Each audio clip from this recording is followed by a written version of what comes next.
Et les gars, bienvenue à tous ici. Aujourd'hui, je vous ai préparé une vraie petite pépite en vidéo qui m'a rappelé que je ne sais pas si j'avais un aimant pour attirer les profs complètement fous, mais dans mon école, je suis tombé sur 3 qui semblaient être une punition divine. L'un m'a accusé d'avoir piraté toute l'école avec une clé USB maudite, une autre m'a fait déclarer ma flamme à une fille devant tout le monde, et si tu trouves ça exagéré, attends la dernière. Elle m'a vraiment laissé sans dignité.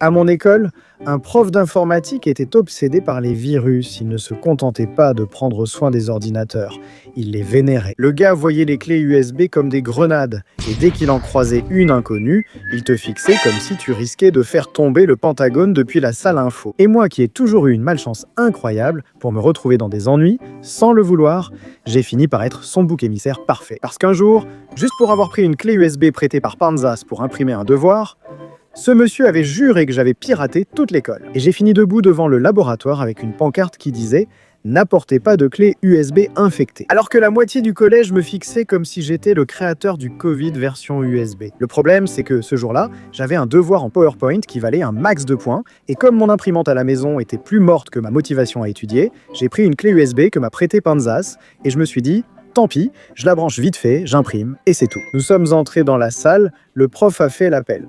Je me suis assis au fond, j'ai mis la clé USB et tout semblait normal au départ. Mais au bout de 3 secondes, l'écran se fige, puis une fenêtre s'ouvre toute seule, puis une autre, puis encore une autre, et tout à coup, le fond d'écran change pour un cheval blanc qui court avec une musique indie vraiment horrible. Je suis resté figé, Panzas s'est tourné vers moi en rigolant comme un fou, Cachette a commencé à dire « C'est foutu ». À ce moment-là, l'ordinateur d'à côté s'est aussi bloqué, et puis l'autre, puis encore une autre, et celle d'après.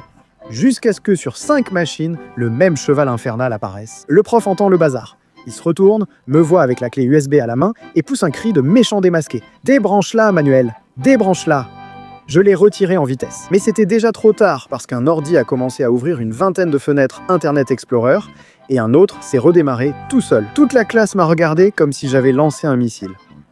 Une fille a même rangé son portable, croyant que le virus pouvait se transmettre par proximité. Le prof est arrivé en sueur. Il m'a pris la clé USB avec 2 doigts, comme s'il regardait une couche sale, et il m'a dit « Tu vas direct chez le directeur, tout de suite ».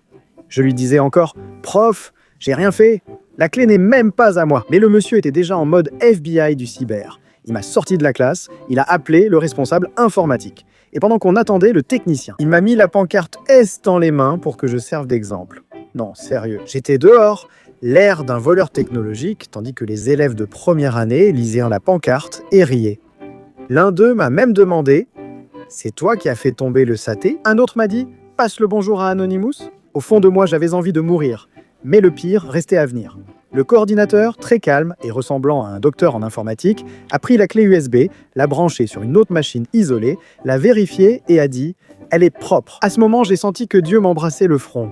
J'ai même lancé au prof un regard du genre « Je te l'avais dit, mon pote ». Je croyais qu'il allait s'excuser immédiatement. Mais alors que je pensais être tiré d'affaire, une imprimante du labo s'est mise à sortir des feuilles, montrant juste un singe musclé avec des lunettes noires, disant « Vous avez été piraté ». Le prof a pâli et a dit « Tu vois, ça s'est activé après ». Et je pensais vraiment que j'étais déjà sorti du pétrin, mais non, je suis retombé dedans. Je m'imaginais déjà suspendu et expulsé ou en train de travailler comme cyberdélinquant, jusqu'à ce que le coordinateur demande de vérifier l'ordinateur principal du professeur. Là, j'ai vécu le plus beau retournement de situation de ma vie. Il consulte l'historique et trouve une page téléchargée la nuit précédente, disant quelque chose comme « Pack de 500 économiseurs d'écran en 3D gratuit, entièrement en espagnol, sans virus », et le coordinateur est resté silencieux 2 secondes. Puis il s'est tourné vers le professeur et lui a demandé « Vous avez téléchargé ça ?» Et toute la classe regardait depuis la porte. Le prof a commencé à balbutier, disant qu'il voulait juste rendre les machines plus dynamiques. Mais il était trop tard. Le coordinateur a ouvert le dossier téléchargé, rempli de chevaux, de singes musclés, d'oursons dansants et d'un installateur infecté de malware. L'animal, c'est-à-dire, il m'a humilié devant toute l'école à cause d'un virus qu'il a lui-même installé en voulant customiser Windows. Comme un stand de friandises mexicaines. Au final, on m'a retiré ma pancarte. On m'a rendu mon honneur et le prof a été surnommé toute l'année Torrentencio. Et le mieux, c'est qu'à chaque fois qu'un ordi buguait, quelqu'un criait. Ce n'était pas Manuel, c'était le cheval. Et si vous pensez que passer pour un hacker international était déjà humiliant, attendez, parce que la prof suivante n'a pas voulu me punir, elle a voulu ruiner ma dignité devant toute l'école. Sous-titré par... Nous avons tous eu ce professeur qui se croit le propriétaire de ta dignité, Mais dans mon cas, je suis tombé sur une prof qui, un jour, m'a obligé à déclarer mon amour à une fille devant toute l'école. Et non, je n'étais pas amoureux ni rien, la dame était juste complètement folle. Je voulais juste survivre au lundi sans qu'on me colle un rapport. Tout a commencé car la prof d'éducation civique marchait comme avec une bande-son militaire en tête et avait une règle étrange. Si elle te surprenait à parler, elle te punissait en te faisant lire une réflexion civique pendant la cérémonie du drapeau. Et comme je parlais même avec la poubelle, un vendredi, elle m'a vu discuter avec Salamandra et elle m'a dit « Parfait Manuel, lundi c'est toi qui feras la réflexion civique. » J'ai ri pensant que c'était une menace exagérée de vieille dame jusqu'à ce que lundi, elle me tire par le bras, me donne des fiches agrafées et dise « Lis-les comme c'est écrit, n'invente rien, ne bégayez pas, ne me fais pas honte. » À partir de là, j'étais déjà effrayé parce que parler en classe, ça va, mais parler dans la cour devant toute l'école primaire alignée, les collégiens derrière en train de faire les malins et le directeur avec une tête de propriétaire de l'enfer, c'est abusé. On me fait monter sur l'estrade, on place le micro, la maîtresse me fait signe de commencer et j'ouvre la première fiche. La première ligne disait « Depuis que je t'ai vu, j'ai su que mon cœur ne m'appartenait plus. » Je me suis figé, pensant que cette vieille voulait peut-être introduire des idées modernes. Le problème, c'est qu'en le disant, la moitié de l'école a commencé à murmurer. La maîtresse d'en bas m'a fait signe de continuer. Alors j'ai continué comme un idiot. Deuxième carte. Tes yeux me distraient plus que la récréation.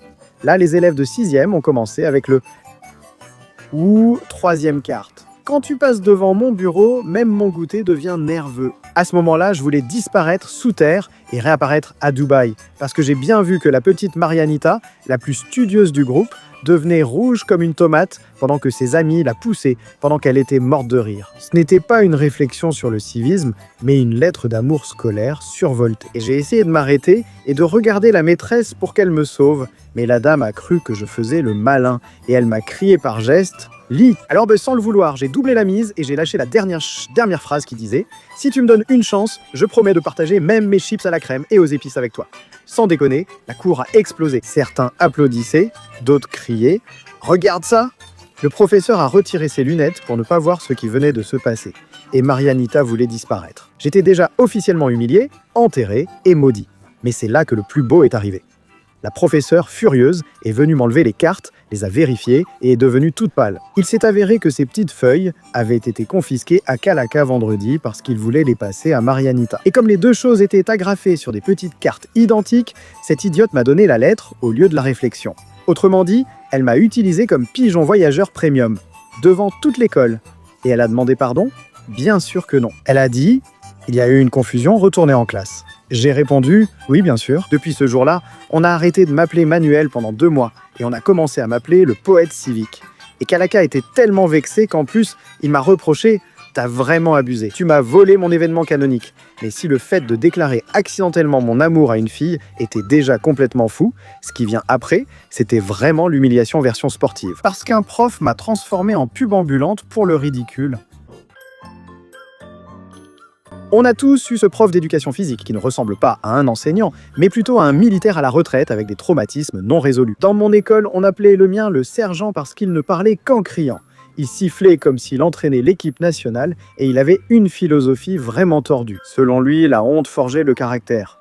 Et il a voulu appliquer sa méthode préférée avec moi le jour où j'ai oublié mon uniforme. Parce que cet animal m'a mis une pancarte « J'ai oublié mon uniforme » et m'a fait courir dans toute l'école comme si j'étais une campagne de prévention ambulante. Le problème, c'est que je ne l'avais pas oublié par bêtise. Ma mère l'avait lavé la veille et il était encore humide le matin. J'ai donc mis un survêtement en pensant expliquer la situation.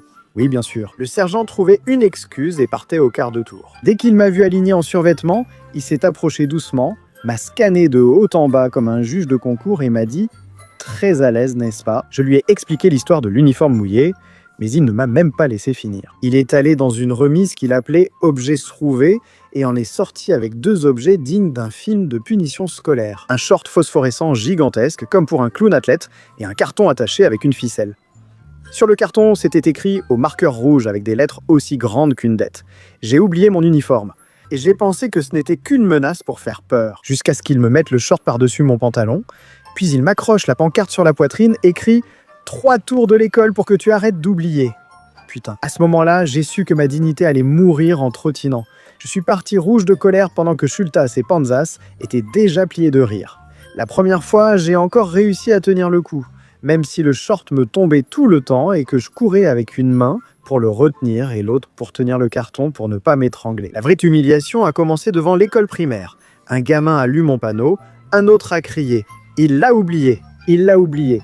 Et en 10 secondes, il y avait déjà une mini-bande qui me suivait comme si j'étais la mascotte de Coppel lors d'une course anniversaire. Je me disais que ça ne pouvait pas être pire, mais au deuxième tour, j'ai dû repasser par là. Juste là où les filles de la garde d'honneur s'entraînaient, y compris Marianita, la même que dans l'histoire précédente, qui, en me voyant avec un short radioactif et une pancarte, a ouvert de grands yeux comme si elle voyait un Pokémon embarrassant. Ses amies ont commencé à rire, l'une d'elles a même applaudi, et moi, je voulais déjà me cacher sous terre. En plus, le sergent, pensant ne pas assez m'humilier, a commencé à me suivre en sifflant et criant « Genoux en l'air ». On aurait dit qu'il avait mangé des œufs avec de la haine au petit déjeuner. Puis la troisième complication est survenue. Le pire, c'est que cette semaine, l'école menait une campagne contre le harcèlement. Il y avait des affiches partout qui disaient « Respecte tes camarades, n'humilie pas, et chacun mérite d'être traité avec dignité ». Je veux dire, j'avançais en trottinant, devenu la risée de tous, et littéralement devant moi, il y avait une banderole qui disait « Stop au harcèlement scolaire ». Quand j'ai vu ça, je me suis dit « Au moins si quelqu'un de la direction passe, leur petit cinéma va s'écrouler ». Et effectivement, quelqu'un est passé, mais pas n'importe qui. Il y avait la conseillère d'orientation avec 2 dames du secteur éducatif qui venaient justement vérifier les activités de vie scolaire. Dès qu'elles m'ont vu avec mon panneau de déshonneur, l'une est restée silencieuse, l'autre a grimacé et la conseillère d'orientation a demandé « Que se passe-t-il ici ?» J'ai senti que Dieu était enfin descendu sur le terrain. Le sergent, nerveux mais têtu, a encore essayé de la sauver en disant « C'est une activité de sensibilisation ». Ouais, de la sensibilisation, mon cul. La conseillère d'orientation m'a vu transpirant avec le short de clown et le carton sur le ventre, puis m'a demandé « Tu as accepté ça ?» Je lui ai dit « Non, madame, j'ai juste oublié l'uniforme parce qu'il était mouillé. » Il y a eu un silence délicieux, délicieux, de ceux qui sentent le problème des autres. Les dames ont changé d'expression et l'une d'elles a lâché. C'est de l'humiliation publique, pas de la discipline. En moins de 5 minutes, elles m'ont enlevé la pancarte, m'ont assis sur un banc et le sergent a été emmené au bureau du directeur avec le sifflet encore dans la bouche. Et tu sais ce qu'il y a eu de mieux ? Cette même semaine, ils l'ont obligé à donner une conférence devant plusieurs groupes sur l'empathie et le fait de traiter les autres avec dignité. Alors, chaque fois qu'on le voyait passer, au lieu de lui dire « Prof », on lui disait tout bas « le sergent du harcèlement ». Et même s'il nous regardait avec beaucoup d'indignation, il n'a jamais ressorti sa pancarte de l'enfer, parce que le spectacle lui a coûté plus cher que mon uniforme mouillé. Et donc, mes petits potes, après ça, j'ai confirmé que dans mon école, on ne donnait pas de cours, on organisait des événements canoniques pour te traumatiser. Alors dites-moi en commentaire lequel de ces profs était le plus fou, et lequel a été le pire pour vous. Si vous voulez d'autres histoires d'école, ou sur n'importe quoi d'autre, abonnez-vous vite avant que je recroise le sergent harcèlement.